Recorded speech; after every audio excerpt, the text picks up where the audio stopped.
Bonjour, je vais vous montrer dans ce tuto comment faire pour rédiger et publier des contenus dans l'application Tootis. Pour pouvoir rédiger et publier dans Tootis, il faut avoir au préalable complètement rempli son profil. Pour publier une question, il suffit donc de cliquer ici et je me retrouve dans l'écran de création d'une question. Donc, je vais commencer par poser la question elle-même. Comment faire pour expliquer le déroulement de son intervention chirurgicale à un enfant de 4 ans. Donc c'est la question. Voilà. Ensuite, je vais devoir préciser le contexte. Remarquez ici l'étoile, tous les champs qui ont une étoile sont des champs obligatoires. Donc là, je travaille dans un service de chirurgie pédiatrique. C'est ici qu'on va pouvoir également préciser, nuancer, ajouter tout ce qui est nécessaire. Le thème de la question, expliquer une intervention chirurgicale à un petit enfant. Alors attention, ce champ est assez important parce que c'est celui qui va se retrouver dans l'écran d'accueil lorsqu'on rentre sur Tootis. Donc c'est ce que les gens verront pour voir quel est le thème de la question qu'ils pourront regarder ou voir si cela les intéresse. Les mots-clés sont utiles pour retrouver les contenus. Donc là, je vais mettre chirurgie pédiatrique, déroulement de l'intervention, enfant par exemple. Et donc là, je clique sur la petite flèche verte. J'ai séparé tous les mots-clés par des virgules. Et maintenant, j'ai le choix entre publier la question, donc elle sera définitivement accessible sur Tootis, ou l'enregistrer en brouillon et y revenir plus tard. Donc là, c'est ce que je vais faire. J'enregistre en brouillon. Elle a été sauvegardée. Si je veux retrouver le brouillon, je vais dans mon espace. Et là, j'ai le brouillon qui est ici. Et je peux retrouver cette question et la modifier si besoin. Et à ce moment-là, la publier. Donc là, je clique ici et la question est publiée et elle sera accessible à tout le monde à ce moment-là. Cette question que je viens de créer, je vais pouvoir la retrouver d'abord dans mon espace. Ici, on voit mes publications. Je clique ici et je vois la question que je viens de créer. Je vais pouvoir également la retrouver dans la liste des contenus. Si je retourne dans la page d'accueil de Tootis, on voit apparaître ici la question avec le thème de la question qui est mise en avant. Et si je clique, je vois la question elle-même. Répondre à la question, c'est créer un si alors. Je vais cliquer là et je me retrouve dans l'écran de création d'un si alors. Un si alors, c'est donc un conseil, une astuce, une recommandation de bonne pratique, une manière de procéder. Il peut être rédigé, comme c'est le cas ici, en réaction, en réponse à une question, mais il peut être également publié directement comme on a publié la question, ou en réaction par rapport à tout type de contenu. Qu'il s'agit d'une question bien sûr, mais également d'une expérience partagée ou d'un autre si alors. Si je veux publier directement un si alors, je peux donc retourner à l'écran qui me permet de choisir de publier des contenus directement et cliquer ici sur le si alors. Je me retrouve sur le même écran que tout à l'heure et donc là je vais pouvoir créer le si alors. Donc si par exemple vous avez peur de réaliser une transfusion sanguine pour la première fois à domicile. Voilà, c'est cette phrase-là, ceci qui va apparaître sur la liste des contenus. Donc, il est important en fait d'être clair et concis. C'est pour ça que cette zone est limitée.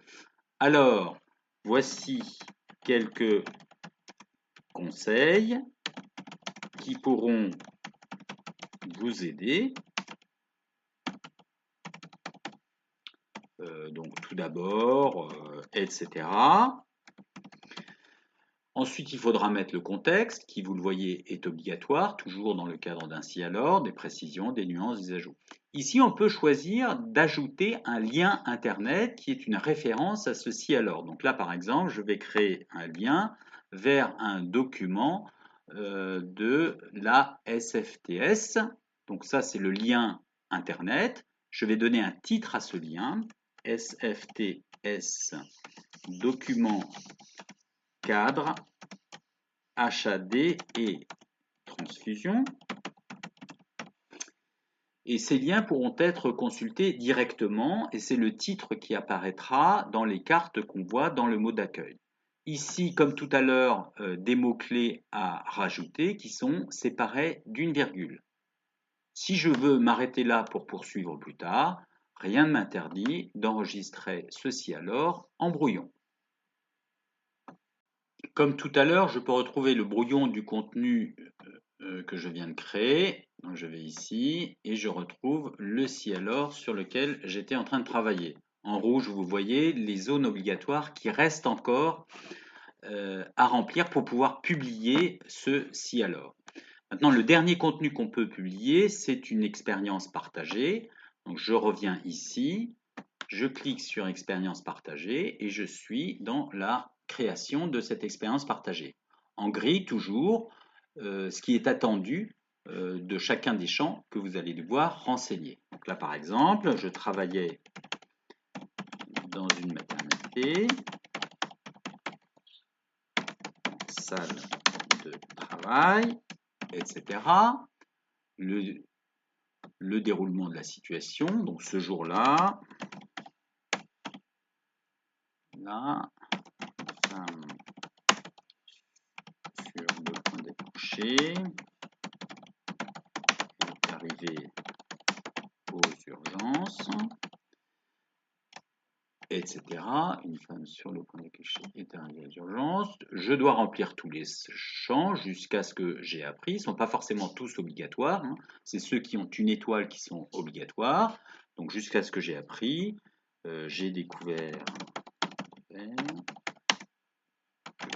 face à une telle situation. Voilà.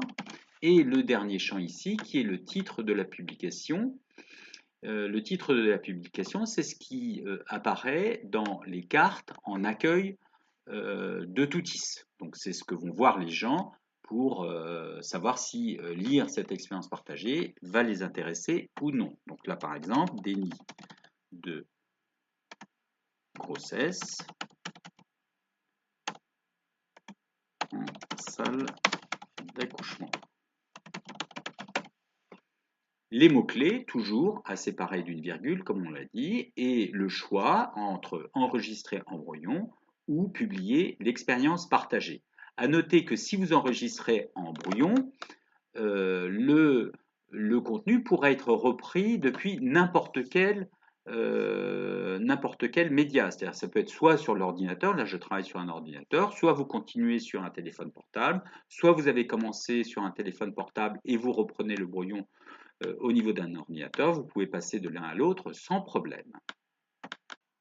Donc ce contenu que je viens de créer, on peut le retrouver dans mon espace et je vois les différents brouillons que j'ai créés. Ici, l'expérience partagée et là, le si alors. Si je veux supprimer en fait ces brouillons, je glisse sur la gauche et j'appuie sur la petite corbeille ici pour supprimer ce brouillon. Pour conclure, quand on revient à la page d'accueil de Toutis, donc on voit l'ensemble des contenus. Si on souhaite réagir à l'un quelconque de ces contenus, il suffit de cliquer sur son contenu, par exemple celui-là, c'est un si alors. On voit apparaître le si alors, on peut le juger utile, par exemple ici je viens de le liker, ou on peut réagir. Et dès qu'on réagit, on va en création automatiquement d'un si alors. Par ailleurs, on peut signaler le contenu.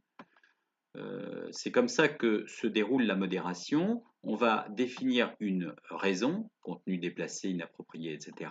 et éventuellement un commentaire. Dès que ce signalement est fait, il nous appartient à nous, Toutis, de supprimer ou non ce contenu si nous le jugeons nécessaire. Donc c'est comme ça que se déroule la modération de Toutis.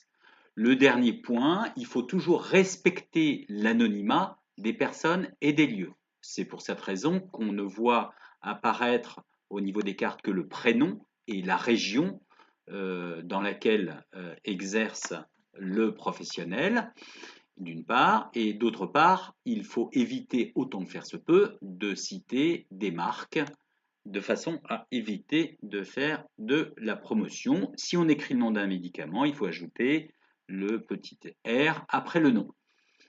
Voilà, je vous ai tout dit et maintenant il vous appartient de vous lancer dans l'évaluation des pratiques professionnelles avec Toutis. Bon courage, merci.